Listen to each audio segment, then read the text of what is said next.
नमस्कार दोस्तों, हम आप सभी का बहुत बहुत आभार व्यक्त करते हैं।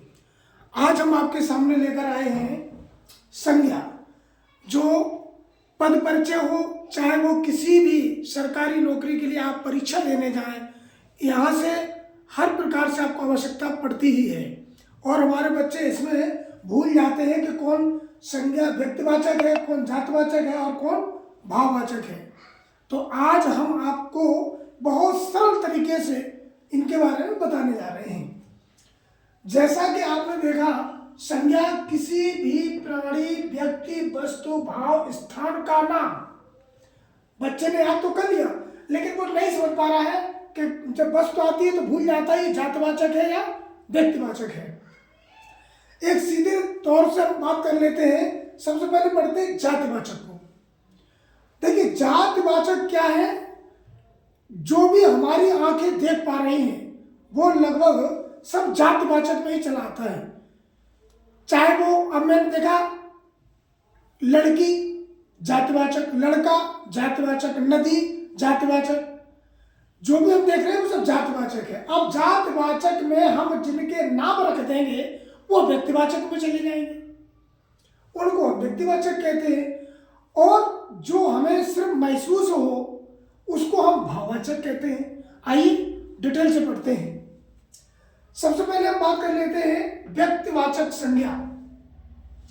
किसी विशेष ग्रंथ, व्यक्ति, स्थान, वस्तु या प्राणी के नाम। अब देखिए, किसी का भी अगर नाम रख दिया गया तो वह व्यक्तिवाचक संज्ञा में आता है।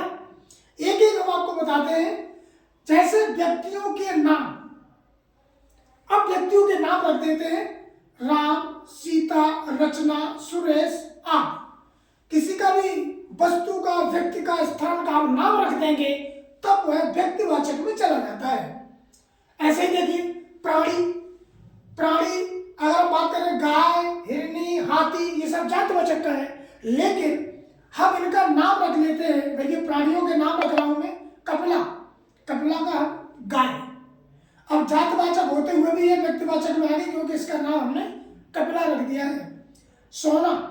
सोना, हिरनी का नाम हमने सोना रख दिया है, तो ये व्यक्तिवाचक में चला गया। हाथी, ये जातवाचक में है, लेकिन इसका नाम हमने रख दिया एरावत, तो ये भी व्यक्तिवाचक में चला गया। ऐसे देखिए दोस्तों, स्थानों के नाम दिल्ली, जयपुर, जापान, लंदन आदि है स्थान, लेकिन उनके नाम रख दिए गए हैं, तब वह व्यक्तिवाचक में चला गया। इसी प्रकार और देखते हैं ग्रंथों पर नदियों के नाम। अब देखिए, वैसे अगर ग्रंथ कहें या नदी कहें तो नदी जो है हमारी क्या है, जातिवाचक में जाती है। लेकिन अगर हम नदी का नाम रख दें तब, या ग्रंथ का नाम रख दें तब व्यक्तिवाचक में आती है। जैसे गीता है तो एक किताब, लेकिन ये पवित्र ग्रंथ है तो हम इसको व्यक्तिवाचक में रखते हैं। रामायण, गीता का पुस्तक का नाम हमने रख दिया रामायण, तब ये व्यक्तिवाचक में आ गई। कुरान, किसी पुस्तक का नाम हमने रख दिया कुरान, तो वह व्यक्तिवाचक में आ गई। नदी है गंगा, लेकिन नदी को नदी न कहकर हम गंगा कहते हैं, तब वह व्यक्तिवाचक में आ जाती है। यमुना व्यक्तिवाचक में आएगी आदि। चलिए, इसके बाद हम बात कर लेते हैं जातवाचक।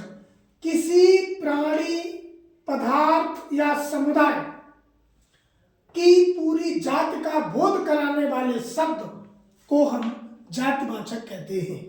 अब देखिए, दो भागों में हमने यहां से बांटा है, समूहवाचक और द्रव्यवाचक। समूहवाचक में आपने देखा, उदाहरण में देता हूं, जैसे मनुष्य, तो पूरी मनुष्य जाति है।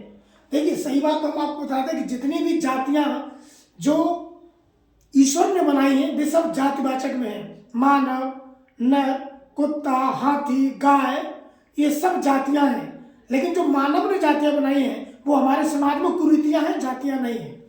देखिए, जातिवाचक की बात कर लेते हैं तो दो भागों में बांटा है, समूहवाचक और द्रव्यवाचक। उदाहरण देखते हैं, मनुष्य, नारी, पशु, नदी, घर, फूल, पुस्तक, कक्षा, परिवार। अब देखिए कक्षा भी एक समुदाय है, समूह के प्रति में इनको रखा जाता है। आदि द्रव्यवाचक किसी भी वस्तु का हम नाम देख लेते हैं, सोना, चांदी, लोहा, चावल, चीनी आदि, ये सब के सब हमारे जातिवाचक में आते हैं। आइए और आगे चलते हैं। भाववाचक, भाववाचक किसी व्यक्ति या वस्तु के गुण, दोष, धर्म, स्वभाव, अवस्था, भाव आदि का बोध कराने वाले शब्द हम कहते हैं भाववाचक। दोस्तों, भाववाचक की एक बहुत सरल ट्रिक है पहचानने की कि जिस वस्तु को हम सिर्फ महसूस कर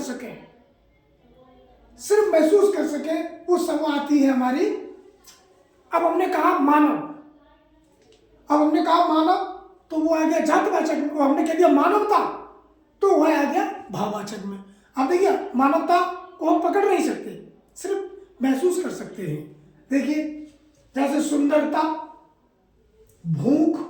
अब कोई बच्चा कहे कि मुझे भूख लगी है, तो क्या आप उसकी भूख को देख सकते हो? नहीं देख सकते हो। बुढ़ापा, कहता है कि नहीं मुझ पर चला नहीं जाता, बुढ़ापा आ गया है। प्यास, कहता मुझे बहुत प्यास लगी है, क्या प्यास आपको दिख रही है? नहीं दिख रही है। मित्रता, शत्रुता आदि।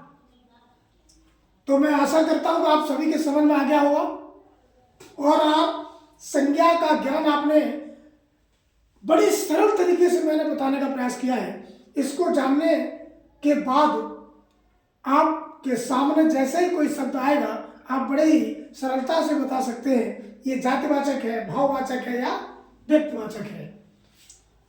जय हिंद, जय भारत।